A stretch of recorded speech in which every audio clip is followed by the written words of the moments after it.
Om Namo Bhagavate Vasudevaya. Continue reading Bhagavad Gita as it is by Sri Bhaktivedanta Swami Prabhupada, chapter 18, text 49. Asakta buddhi sarvatra jitatma vigata spriyaha naiskarmya siddhim paramam sanyasena dhigacchati. One who is self-controlled and unattached and who disregards all material enjoyments can obtain by practice of renunciation the highest perfection stage of freedom from reaction. Real renunciation means that one should always think himself part and parcel of the Supreme Lord and therefore think that he has no right to enjoy the results of his work. Since he is part and parcel of the Supreme Lord, the results of his work must be enjoyed by the Supreme Lord. This is actually Krishna consciousness. The person acting in Krishna consciousness is really a sannyasi. One in the renounced order of life. By such a mentality, one is satisfied because he is actually acting for the Supreme. Thus, he is not attached to anything material. He becomes accustomed to not taking pleasure in anything beyond the transcendental happiness derived from the service of the Lord. A sannyasi is supposed to be free from the reactions of his past activities, but a person who is in Krishna consciousness automatically attains this perfection without even accepting the so-called order of renunciation.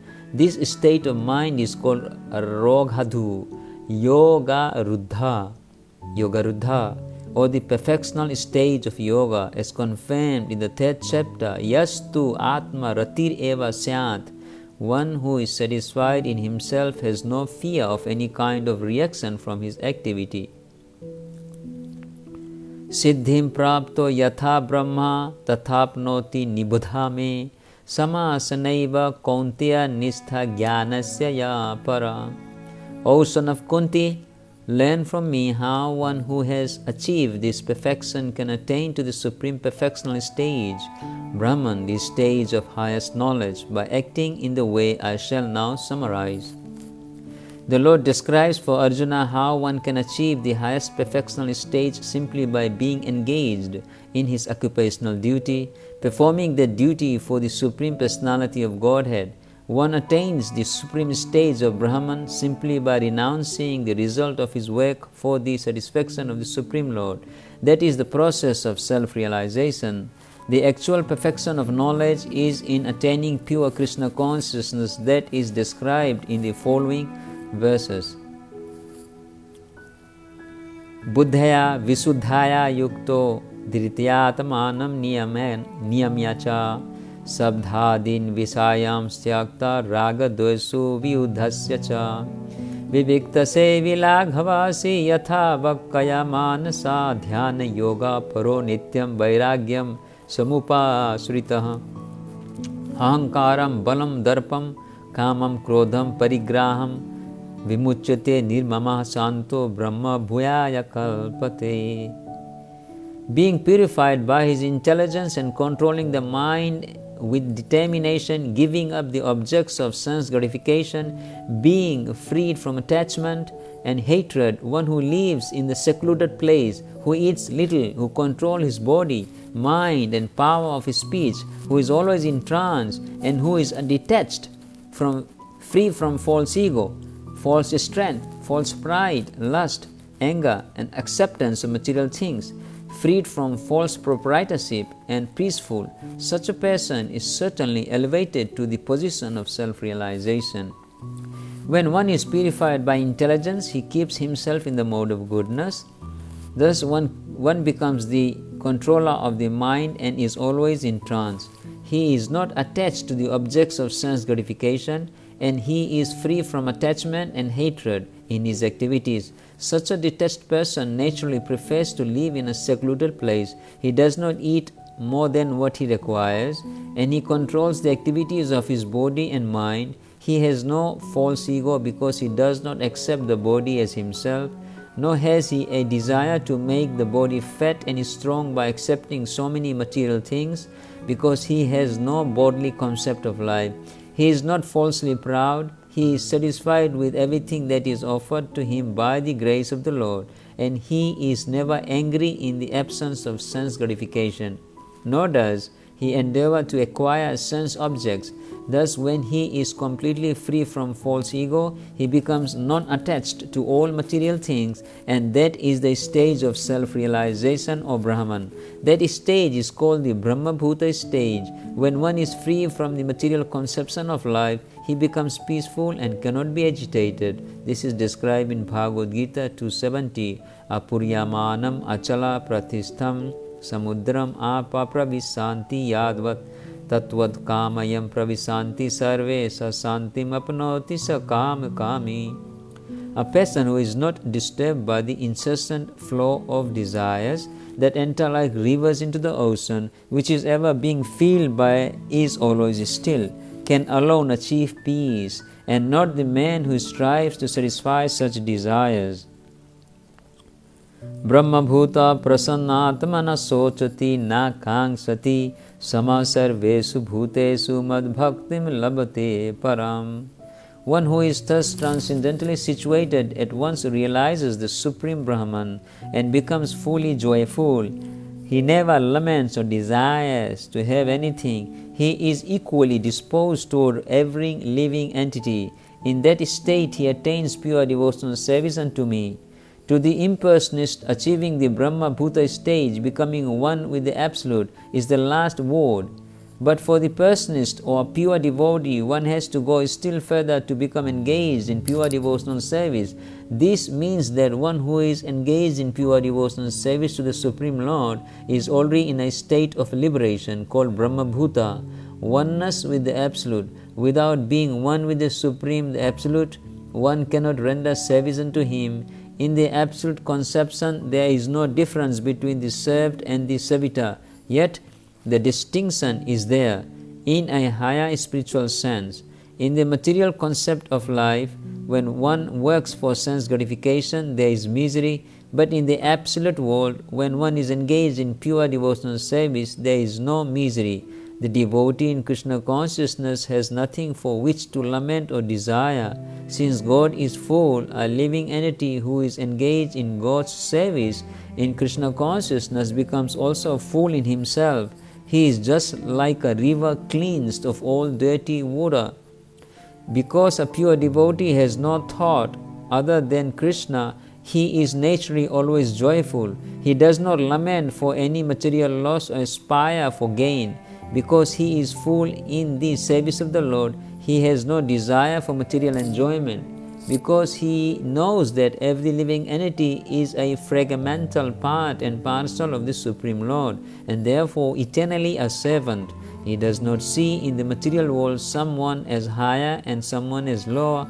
Higher and lower positions are ephemeral, and a devotee has nothing to do with ephemeral appearances or disappearances.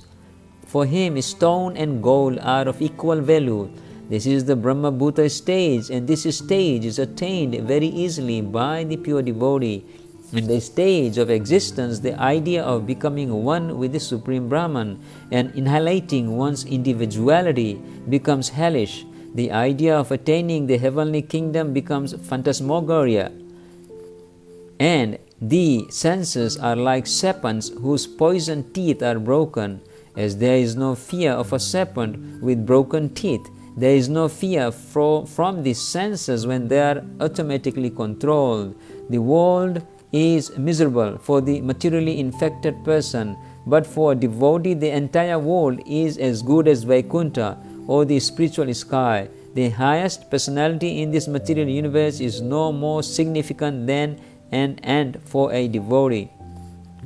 Such a stage can be achieved by the mercy of Lord Chaitanya, who preached pure devotional service in this age. Bhaktya mam abhijanati yavam yaschasvi tatvataha tatho mam tatvato jnanam visate tad anantaram. One can understand me as I am, as the Supreme Personality of Godhead, only by devotional service, and when one is in full consciousness of me by such devotion, he can enter into the kingdom of God. The Supreme Personality of Godhead, Krishna, and his plenary portions cannot be understood by mental speculation, nor by the non-devotees. If anyone wants to understand the Supreme Personality of Godhead, he has to take to pure devotional service under the guidance of a pure devotee. Otherwise, the truth of the Supreme Personality of Godhead will always be hidden. As already stated in Bhagavad Gita 7.25, Naham prakasa sarvasya, he is not revealed to everyone. No one can understand God simply by erudite scholarship or mental speculation. Only one who is actually engaged in Krishna consciousness and devotional service can understand what Krishna is. University degrees are not helpful. One who is fully conversant with the Krishna conscious Krishna science, becomes eligible to enter into the spiritual kingdom, the abode of Krishna. Becoming Brahman does not mean that one loses his identity. Devotional service is there, and as long as devotional service exists, there must be God, the devotee, and the process of devotional service. Such knowledge is never vanquished, even after liberation. Liberation involves getting free from the concept of material life. In spiritual life, the same distinction is there, the same individuality is there. But in pure Krishna consciousness, one should not mistakenly think that the word visate enters into me, supports the monist theory that one becomes homogeneous with the impersonal Brahman. No, visate means that one can enter into the abode of the Supreme Lord in one's individuality, to engage in his association and render service unto him. For instance, a green bird enters a green tree not to become one with the tree but to enjoy the fruits of the tree.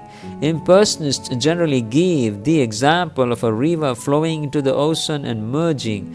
This may be a source of happiness for the impersonalist, but the personalist keeps his personal individuality like an aquatic in the ocean. We find so many living entities within the ocean.